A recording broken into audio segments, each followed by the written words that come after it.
Bon, aujourd'hui, j'ai envie de pousser un coup de gueule. En fait, je trouve qu'on banalise de plus en plus la méchanceté sur les réseaux sociaux. Les commentaires haineux, les insultes, les remarques racistes, les gens qui rabaissent gratuitement. En fait, j'ai l'impression que c'est devenu complètement décomplexé. Si un contenu ne te plaît pas, tu scrolles. C'est facile, c'est rapide. En fait, c'est aussi simple que ça. Pourquoi en fait s'arrêter pour déverser sa haine? Quel est ton niveau de frustration pour pouvoir prendre en fait le temps d'écrire un commentaire uniquement pour faire du mal à quelqu'un? En fait, je comprends pas le concept. Ça m'est jamais arrivé de ma vie. J'aime pas un créateur, j'aime pas proche, j'aime pas les 2 premières secondes.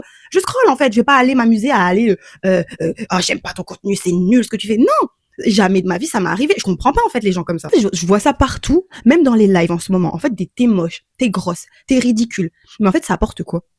En fait, si t'écris t'es moche à quelqu'un, cette personne, est-ce qu'elle va devenir belle à la seconde où tu lui auras dit qu'elle est moche? Non, je pense pas, non. En fait, quel est ton but?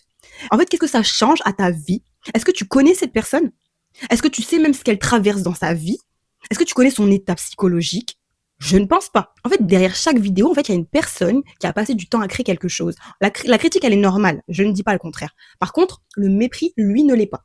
Et ce qui me choque le plus, c'est certaines personnes qui corrigent ou qui contredisent des sujets sans même prendre le temps d'aller les vérifier. En fait, quand on passe des heures à se renseigner, à lire, à étudier un domaine, avant de partager cette information, recevoir des commentaires uniquement, je dis bien, pour rabaisser, en fait, c'est complètement décourageant. Admettons, même moi, je me suis pas levée un beau matin en me disant, tiens, je vais aller donner des conseils sur la tenue du parfum, sur comment porter un parfum, sur les notes olfactives. Non, en fait, c'est mon domaine, c'est mon domaine pro. Je me suis pas levée un matin en me disant ça. On peut ne pas être d'accord, mais encore faut-il argumenter avec des faits. Les gars, en fait, les réseaux, ça devrait être un lieu d'échange où on apprend les uns des autres, pas un concours de méchanceté. Parce qu'à force de normaliser ce comportement, on oublie en fait qu'il y a des êtres humains derrière les écrans. Alors vraiment, en fait, si un contenu ne t'intéresse pas ou que tu ne l'aimes pas ou que t'aimes pas le créateur, passe ton chemin. Ça te prendra une seconde et ça fera des réseaux sociaux un endroit bien plus agréable pour tout le monde, vraiment.